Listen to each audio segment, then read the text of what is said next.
Hey, it's your friendly neighborhood soup lady here, Caroline Wright. And this really is one of my favorite soups. I do say that every week, so I just get how that doesn't mean as much as it should.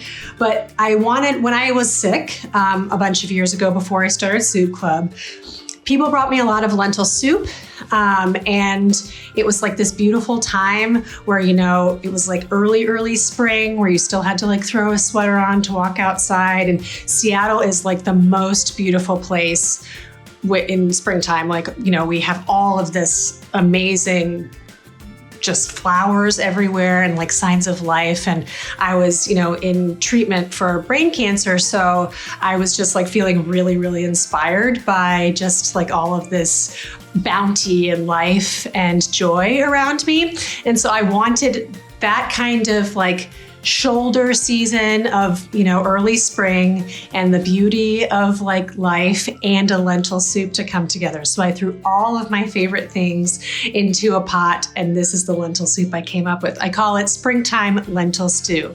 Let's get started.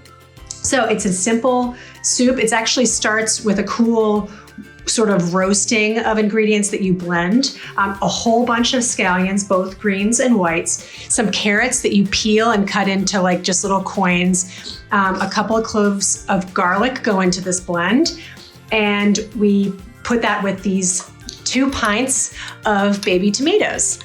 You put that all on a sheet pan. You add some coconut oil, about half of this. We use it again in a minute. And so you roast that, and then you add to a blender a couple of cloves of garlic and a little bit of ginger. You make that nice blend, and the rest of this comes together with some black lentils. These are the lentils I love the most. They're also called caviar lentils. They hold their shape really nicely. I just love their texture. And to keep with the sort of black lentil theme, the spices in it are a homemade curry powder, or like your favorite store-bought one works well, but my book does have a recipe for my favorite homemade curry powder, and some nigella seeds. I used them in my Karali Kali stew earlier this season, but they're just my favorite little seed that they're also called onion seeds, kalanji seeds, nigella seeds, black cumin seeds, but they have a little bit of a flavor of oregano, and they're like nice and crunchy, and they keep the color that the black lentils lose. And then at the end, we add just a whole lot of baby arugula because it's the best and super spicy and to add that crunch. So it'll all come together really simply. I can't wait to show it to you. Okay, so now what we do, we have this coconut oil that's been nice and melted. It's about half because we used the rest of it for coating the tomatoes, the carrots, and the chopped scallions that we roasted in coconut oil, salt and pepper. Blended it up with a little bit of water, ginger, and garlic, and this is what we get. So I'm gonna save for just using it in a minute, but now I'm gonna add our nigella seeds and our coconut powder and our curry powder. Whether you make it yourself or store-bought, either way, we're just gonna give it a good stir, just to wake them up a little bit in the hot oil. Oh, I see my curry powder still has a little whole cardamom pod in it, sign of the good stuff. All right, so I'm just gonna add this vegetable puree, sort of just to bring in the flavors, make it a little bit more cooked tasting. It's nice and smooth, which is the way we like it. So this is really, very simple. At this point, I do season it with some salt and pepper because even though you do season the scallions, tomatoes, and carrots before you roast them, I like to season it again here once it's pureed and in the pot because you've exposed all of the inside of like the carrots and stuff that wasn't seasoned. So you have a lot more unseasoned vegetables than you did before. Now we add our large can of crushed tomatoes because again, it's, shoulder season. So we're using something from the pantry and the early fresh stuff, but it would be very expensive if you used, only fresh tomatoes and you wouldn't get the same body. We add our black lentils, also called caviar lentils, but they're so gorgeous and lovely and tasty. And I'm gonna add my water at this point too.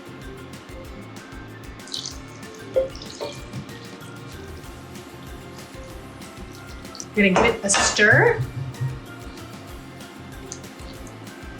and season it with some more salt and pepper, just because I added a bunch of water.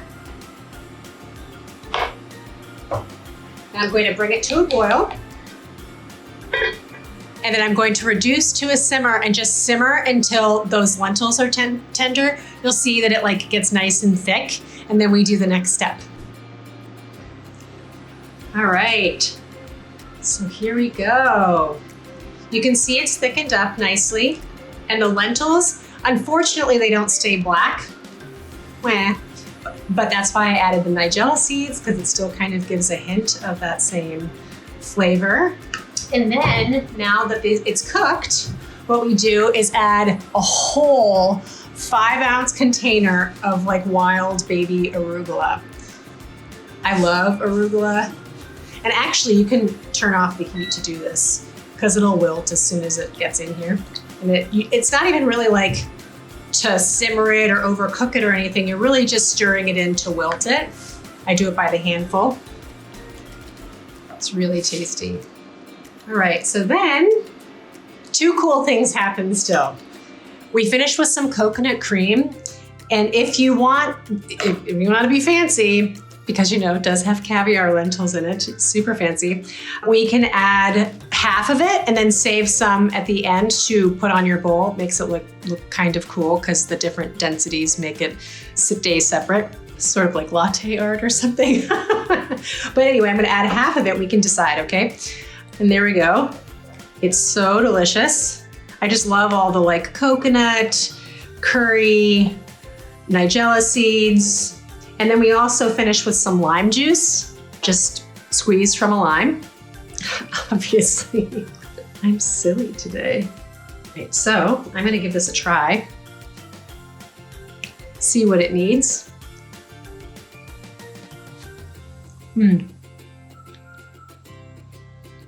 It's so good. I don't know if it's just me. This really tastes like spring to me. Just like spring and love and all the good things all in one pot. I think it's pretty good, but maybe I'll add a little bit more salt and a little bit more lime juice. Those things are really up to you.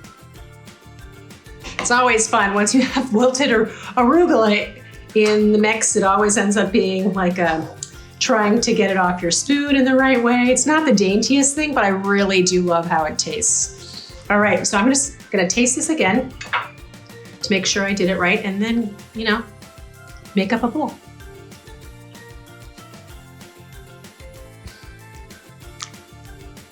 So I'll add a little bit of this as a topping.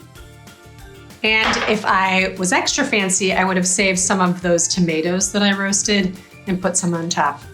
Very delicious. All right, I'm gonna give the final thing a taste.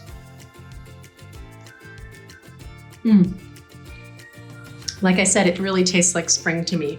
I don't know if that's just my version of spring or Seattle spring, but I really, really love this soup. And I think you would too.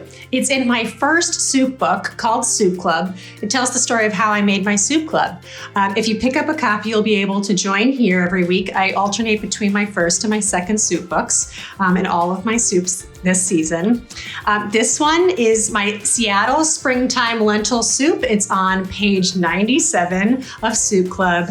And I would love for you to follow me here on YouTube, hit like and subscribe, and then also follow me on Instagram at Slurp Soup Club, where you'll find lots of silly, artsy soup content about what I'm making that week. Thanks again for joining me, and I hope to see you next week.